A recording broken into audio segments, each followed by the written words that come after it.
अस्सलाम वालेकुम। ये एक और भारी भरकम note supreme court of Pakistan की वेबसाइट से डाउनलोडेड मेरे पास है। इस पर आज बात करेंगे और ये इसमें कितनी ताकत है इसका अंदाज़ा आप इस बात से लगा सकते हैं कि इसे चंद ही मिनट के लिए सुप्रीम कोर्ट ऑफ पाकिस्तान की वेबसाइट पर डाला गया और मेरी खुशकिस्मती है कि मैंने इसे डाउनलोड कर लिया और उसके बाद इसे सुप्रीम कोर्ट ऑफ पाकिस्तान की वेबसाइट से हटा लिया गया है या फिर किसी और सेक्शन में इसे कन्वर्ट कर दिया गया है, क्योंकि मैंने लेटेस्ट जजमेंट्स में देखा कि ये जस्टिस काजी फाइज ईसा साहब का नोट अब सुप्रीम कोर्ट ऑफ पाकिस्तान की वेबसाइट पर मौजूद नहीं है और नेशनल मीडिया भी इसे रिपोर्ट कर रहा है। इस फैसले में या इस जजमेंट में या इस नोट में जो अल्फाज इस्तेमाल किए गए हैं, जो दलाइल दिए गए हैं, बहुत अहम हैं। इस पर हम आज बात करेंगे। आपसे गुजारिश है कि चैनल सब्सक्राइब कीजिए, बेल आइकन प्रेस कीजिए ताकि मेरा आपका राबिता रहे और फेसबुक और टिकटॉक पर मुझे फॉलो भी कर लीजिए। चलें जी आगे बढ़ते हैं, बल्कि गुफ्तगू का आगाज़ करते हैं। सबसे पहले मैं इसका जो आखिरी पैराग्राफ है वो पढ़ता हूँ, जो नतीजा है इस नोट का। चूँकि ना तो आइन ने ना ही किसी कानून ने किसी अदालत में 6 जलीलुल कद्र जजेस को ये इख्तियार दिया है कि वो अपने आप को इख्तियार दें, इसलिए मुकदमा नंबर 4 में सुप्रीम कोर्ट के हुक्मनामे मुअर्रिखा 29 मार्च 2023 को 4 अप्रैल का नोट मनसूख नहीं कर सकता।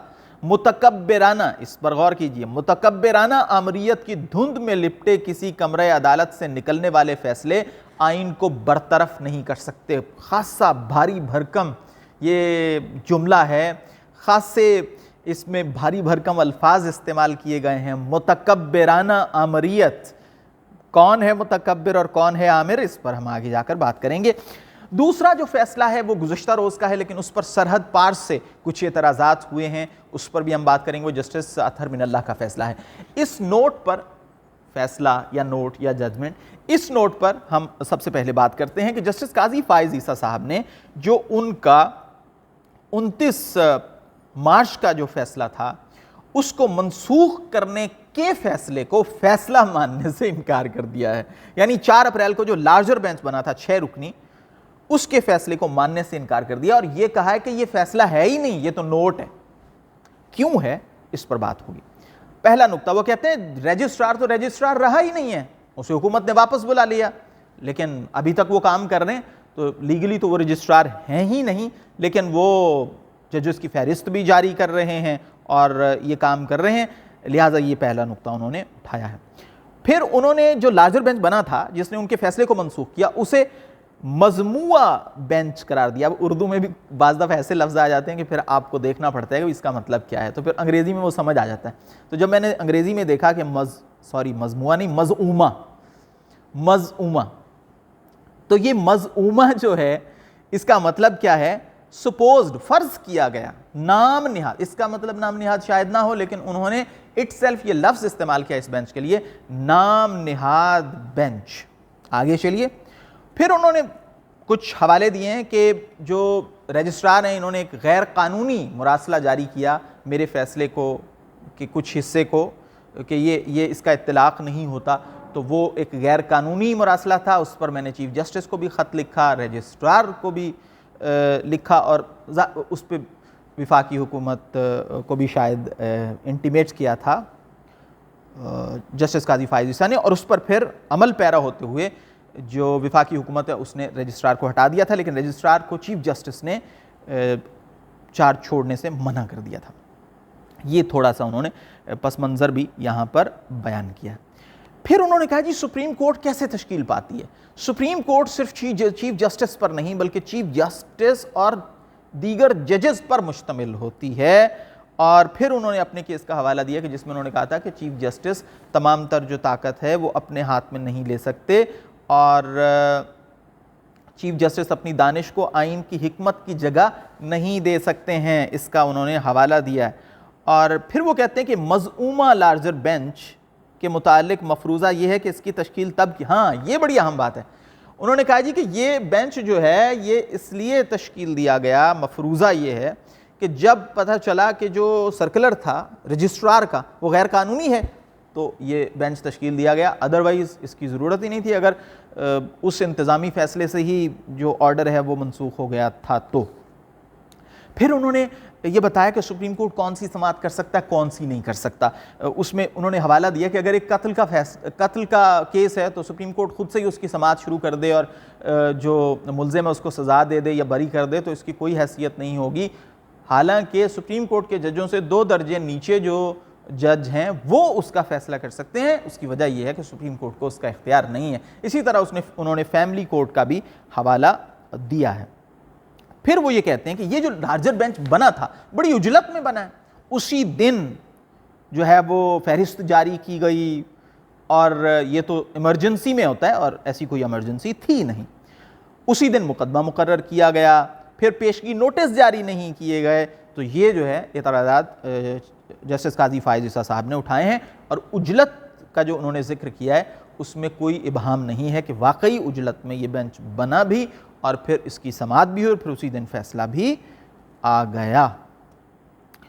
اچھا, پھر وہ کہتے ہیں کہ جی ایک بڑا اچھا اس میں جملہ ہے, مناسب نوٹس دیا گیا ہوتا اور اس پر مناسب غور کیا گیا ہوتا تو 4 فاضل جونیئر ججز کو شاید احساس ہو جاتا کہ ان کے سینئر جو کچھ کر رہے تھے وہ آئین اور قانون کے مطابق نہیں تھا. پھر انہوں نے یہ بات کہی ہے کہ یہ جو 4 والا فیصلہ تھا جسے وہ نوٹ کہتے ہیں کہ جس پر بیس کرتا ہے یہ جس 5 رکنی بینچ کے فیصلے پر, اس میں نے وہ کہتے ہیں کہ ایک نوٹ لکھا تھا اس کو ملحوظ خاطر نہیں رکھا گیا. پھر وہ کہتے ہیں کہ تکبر اداروں کو تباہ کر دیتا ہے. اگین بادی النظر میں وہ چیف جسٹس کو یا پھر ان فاضل ججز کو جو اس 6 رکنی بینچ میں شامل تھے وہ کیا کر رہے ہیں, تکبر کا لفظ استعمال کر رہے ہیں. اچھا جی, پھر وہ یہ کہتے ہیں کہ چیف جسٹس جو ہیں یہ آئین کا حوالہ دیا انہوں نے, آئین کی جس طرح منظوری ہوئی کہ 200 میں سے 196 اراکین قومی اسمبلی نے اس پر اتفاق کیا, کسی نے اس کے خلاف ووٹ نہیں دیا تو وہ بیس ہے. اور پھر وہ کہتے ہیں کہ چیف جسٹس قابل احترام ہے لیکن وہ ماسٹر نہیں ہیں. پھر وہ حوالہ دیتے ہیں ایک آیہ مبارکہ کا کہ وہ اپنے معاملات آپس کے مشورے سے طے کرتے ہیں.